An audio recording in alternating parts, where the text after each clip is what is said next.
전쟁이 호르무즈 해협에 잔인하게 돌아왔습니다. 이란은 중대한 실수를 저질렀고 걸프와 아랍에미리트의 민간 선박에 대한 미사일과 드론 공격으로 휴전협정을 위반했습니다. 5월 4일 아침, 휴전은 너무 빠르게 전쟁으로 변해서 사건의 속도가 어지러울 정도입니다. 미국 해군과 이란 해군이 걸프에서 교전을 벌였고 한국과 영국 선박이 이란 선박의 공격을 받았습니다. 아랍에미리트의 호르무즈 우회 인프라의 주요 동맥인 푸자이라 석유 터미널이 불길에 휩싸였습니다. 지금 바레인에서는 비상 사이렌이 울리고 있으며 오만에서는 민간 건물이 공격받고 있습니다. 아랍에미리트가 복수를 맹세하면서 걸프 지역은 통제 불능의 혼란 속으로 빠져들고 있습니다. 2026년 5월 4일을 보면 위기가 갑자기 발생한 것이 아님을 알 수 있습니다. 단계적으로 긴장이 고조되었습니다. 모든 것은 미국 중앙사령부 센트코미 지역 내 국제 해상 무역을 보호하고 사실상의 봉쇄를 해제하기 위한 프로젝트 프리덤이라는 작전을 시작하면서 시작되었습니다. 프로젝트 프리덤은 방어적 성격을 가지고 있으며 범위가 집중되어 있고 기간이 일시적입니다. 로이터의 5월 4일 보도에 따르면 미국 구축함들이 전투기와 헬리콥터의 밀착 엄호를 받으며 세계 석유 흐름의 목줄인 호르무즈 해협을 향해 전진했습니다. 이 움직임은 워싱턴의 항행의 자유 원칙을 반영한 것이었습니다. 그러나 테헤란은 이 기동을 자국의 영향권에 대한 직접적인 공격이자 기존 휴전 협정의 위반으로 해석했습니다. 긴장이 물리적 충돌로 변할 것이라는 첫 신호는 IRGC 해군이 이전에 침묵을 지키던 해안 및 함선 레이더를 갑자기 가동했을 때 나타났습니다. 공개 출처 정보 보고서와 유출된 무선 교신에 따르면 이란군은 미국 구축함에 경고를 계속 발령하기 시작했습니다. 탄립뉴스 에이전시에서도 확인된 이 녹음에서 해협으로의 어떤 시도도 휴전 위반으로 간주되어 군사적 대응을 받을 것이라고 발표되었습니다. 그러나 미 해군 함대가 이러한 무선 방송을 무시하고 계획된 경로를 계속 진행하자 이란군은 악명 높은 비대칭 해군 전술을 가동했습니다. IRGC에 속한 작고 민첩하며 레이더에 잘 잡히지 않는 고속보트들이 빠르게 퍼져나갔고 주요 미국 군함이 아닌 해협을 통과하려는 국제상업 화물선들을 향했습니다. 목표는 미국 해군을 직접 타격하는 것이 아니라 그들이 보호하려고 했던 상업교통을 마비시키고 공포의 물결을 일으키는 것이었습니다. 이 전술적 움직임의 첫 번째 희생자는 한국과 관련된 배형 화물선 HMM 나무였습니다. UAE 해역 근처를 항해하던 이 선박은 이란 보트의 괴롭힘을 당한 후 미사일 공격을 받았습니다. 격렬한 폭발이 선박의 엔진룸을 흔들었고 하늘로 치솟는 검은 연기는 휴전이 사실상 붕괴되었음을 보여주는 첫 번째 시각적 증거로 기록되었습니다. 공격은 거기서 멈추지 않았습니다. 두바이 북쪽을 항해하던 영국 국적의 화물선들도 이 빠른 보트들의 표적이 되었습니다. 알자지라의 5월 4일 보도와 가디언의 실시간 보도에 따르면 영국 정부는 자국 선박의 엔진룸에서 화재가 발생했다고 확인했습니다. 그러나 구체적인 군사 대응을 하지 못한 것은 위기 상황에서 이 지역의 일부 유럽 강대국들의 작전적 약점을 드러냈습니다. 상업용 선박이 무모하게 공격받으면서 미국 군대의 교전 규칙이 몇 초 만에 발동되었습니다. 이것이 사건의 연대기에서 진정한 분기점이었습니다. 미국 구축함에서 발진한 H-64 아파치와 MH-60 시호크 공격 헬리콥터가 사냥꾼처럼 바다 표면을 가로지르는 이란 보트를 조준했습니다. 비대칭 전쟁의 특성상 이 작은 보트들이 빠른 기동을 할 수 있었지만 첨단열 광학 장비와 공대지 정밀 탄약에 맞서서는 전혀 기회가 없었습니다. 센트콤 사령관 브래드 쿠퍼 제독이 확인한 바에 따르면 상업 선박을 괴롭히던 최소 6척의 이란 구속정이 헬리콥터 사격에 의해 즉시 파괴되었습니다. 그리고 작은 보트들은 모두 상업 선박을 향해 갔고 아파치와 시호크 헬리콥터에 의해 모두 침몰되었습니다. CBS 뉴스의 5월 4일 보도에 따르면 보트들은 몇 초 만에 침몰했으며 미국 대통령 트럼프는 자신의 소셜미디어 플랫폼인 트루스 소셜에서 7척의 보트가 침몰했다고 주장하며 그게 남은 전부다라고 덧붙였습니다. 로이터에 따르면 어떤 미국 자산에도 피해가 보고되지 않았지만 이 바다에서의 치명적인 전술적 타격은 테헤란을 훨씬 더 공격적이고 위험한 보복 사이클로 몰아넣었습니다.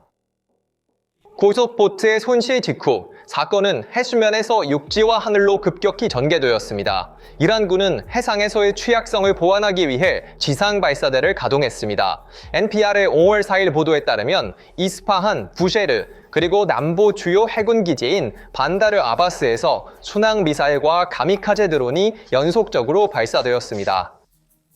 하지만 이번에는 목표가 공해상의 미국 두남이 아니었습니다. 이란은 미사일을 직접 이웃 국가인 아랍에미리트로 향했습니다.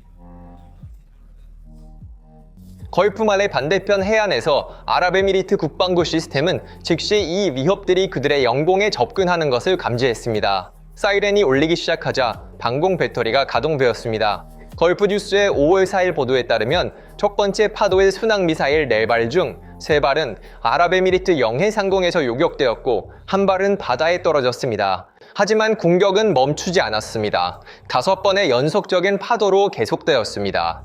이러한 무리 공격 중에 공중 방어망을 뚫고 들어간 드론이 UAE의 민간 및 산업 중심지인 후자이라 산업지대를 공격했습니다. 뉴욕 포스트에 따르면 시설에서 대규모 폭발이 발생한 후 거대한 화재가 이어졌습니다. 적어도 3명의 인도 국적자가 부상을 입었고 하늘을 덮은 검은 연기는 전쟁에 통제된 해상 충돌에서 지역 인프라 파괴로 변모했다는 공식 이미지였습니다. 군사적 속도에서 한 발 물러서서 그 불타는 후자이라 시설의 글로벌 시스템 내 위치를 보면 이 위기가 왜 평범한 지역 분쟁이 아닌지 이해할 수 있습니다. 후자이라의 화재는 단순히 석유 터미널이 불타는 것이 아니었습니다. 이것은 글로벌 에너지 질식 전략이 실제로 실행되는 것이었습니다. 이란의 미사일은 무작위 목표를 맞춘 것이 아닙니다. 푸자이라는 아부다비 원유 파이프라인, UAE의 중요한 생명선인 ADCOP 바다와 만나는 지점입니다. 이 파이프라인은 아랍에미리트가 자국의 석유를 더 안전한 오만만으로 직접 운송하고 거기서부터 인도양으로 운송할 수 있게 해줍니다. 이 과정에서 지뢰와 봉쇄에 취약한 호르무즈 해협의 좁은 수역을 통과하지 않아도 됩니다.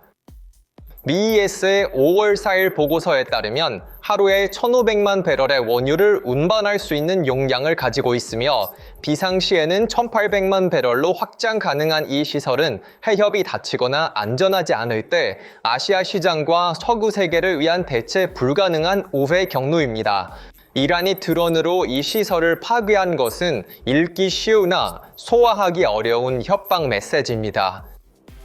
우리가 호르무즈를 통해 석유를 수출할 수 없다면 당신의 수십억 달러 우회로도 안전하지 않습니다. 이 사건이 4월에 사우디아라비아의 동서 파이프라인이 홍해로 향하는 유사한 공격과 결합되었을 때 에너지 뉴스비트에 따르면 하루 70만 배럴의 용량이 중단되었습니다. 에너지 인프라를 파괴하려는 체계적인 계획이 있다는 것이 분명해집니다. BBC의 5월 4일 보도에 따르면 이러한 공격이 세계 시장에 미친 여파는 무자비하고 즉각적이었습니다. 투자이라 항구가 불타는 이미지가 뉴스 에이전시에 보도되자 브렌트 원유의 배럴당 가격이 갑자기 5에서 6% 상승하여 114달러에서 119달러 문턱까지 급등했습니다. 석유 적재 작업의 중단은 투자자들 사이에 깊은 공포를 불러일으켰습니다. 이러한 시설이 영구적으로 손상되고 우회 경로가 작동하지 않게 되면 전 세계 인플레이션 목표는 무너지고 산업 거대 기업과 수입국들은 심각한 비용 병목에 빠지게 될 것입니다. 이것은 헐프만이 아니라 유럽에서 아시아까지 모든 세계 경제가 느끼는 목덜미의 열기입니다. 그러나 동전의 다른 면에는 지상에서 형성되고 있는 거대한 지정학적 분노와 보복에 대한 욕망이 있습니다. 아랍에미리트는 이란이 지원하는 대리 세력의 수백 개의 탄도미사일과 드론 위협에 대해 2월 28일부터 전략적 인내 정책을 일반적으로 추구하며 직접적인 방역을 자제해왔습니다. 그러나 후자이라 공격은 인내의 잔을 넘치게 한 마지막 한 방울이었다. UAE 국방위원회 의장이 이스라엘 측의 한 말로 전해진 "우리는 이러한 발사를 침묵할 수 없습니다. 우리는 보복할 것입니다. 라는 말은 외교적 언어가 물리적 준비로 대체되었음을 보여줍니다. 지역의 활동은 이 복수의 추구를 구체화하고 있습니다.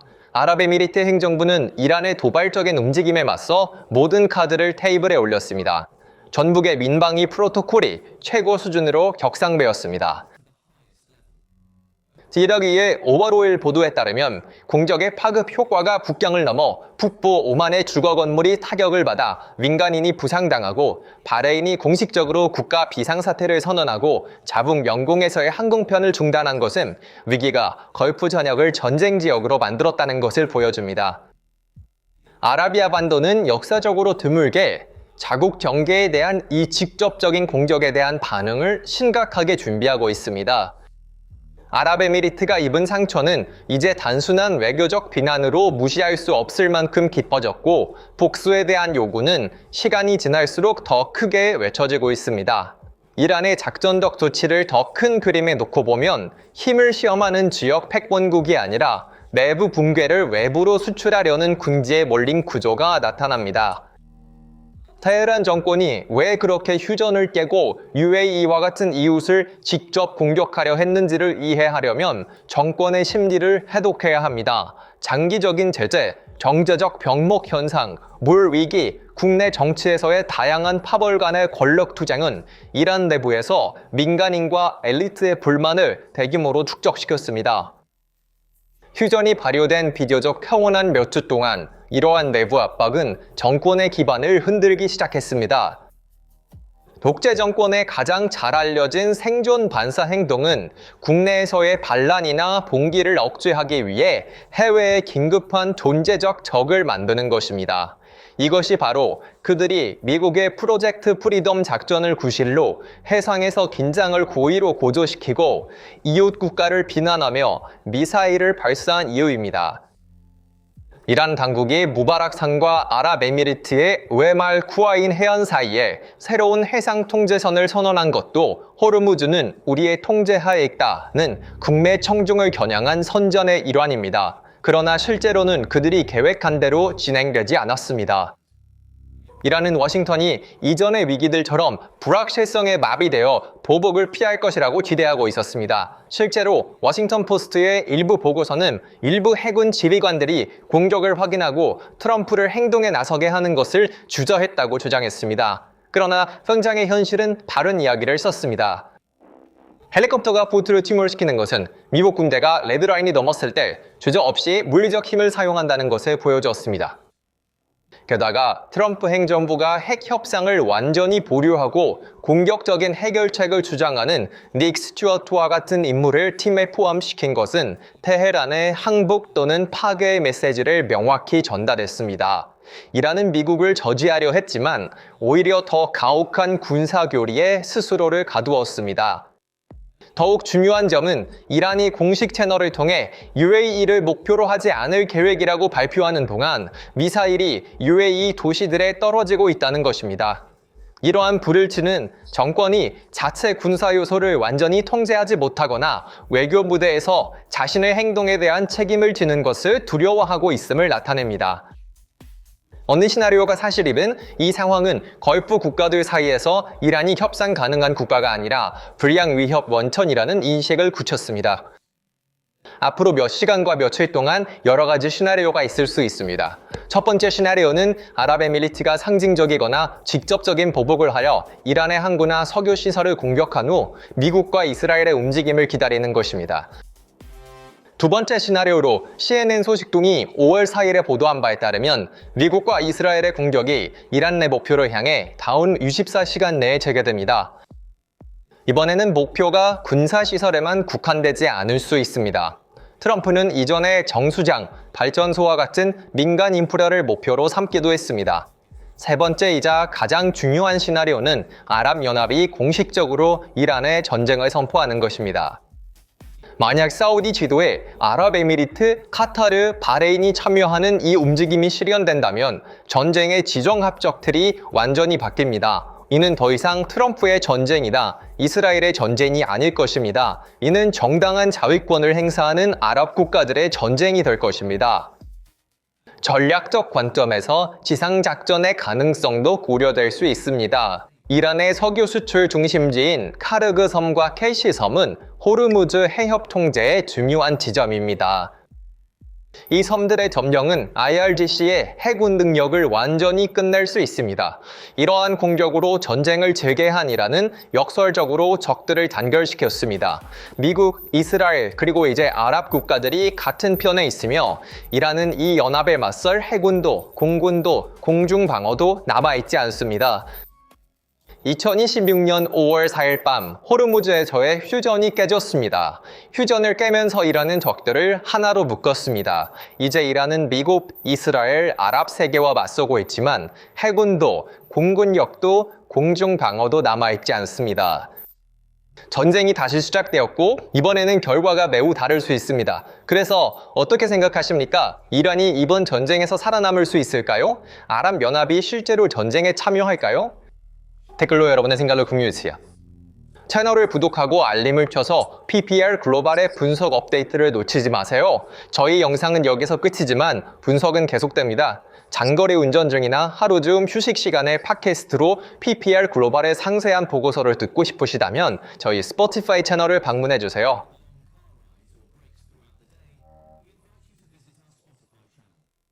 지금 설명 섹션의 링크를 통해 우리의 스포티파이 계정을 팔로우하고 어디에 있든 어떤 상황이든 세계에서 일어나는 일을 놓치지 마세요. 저희를 선택해 주셔서 감사합니다.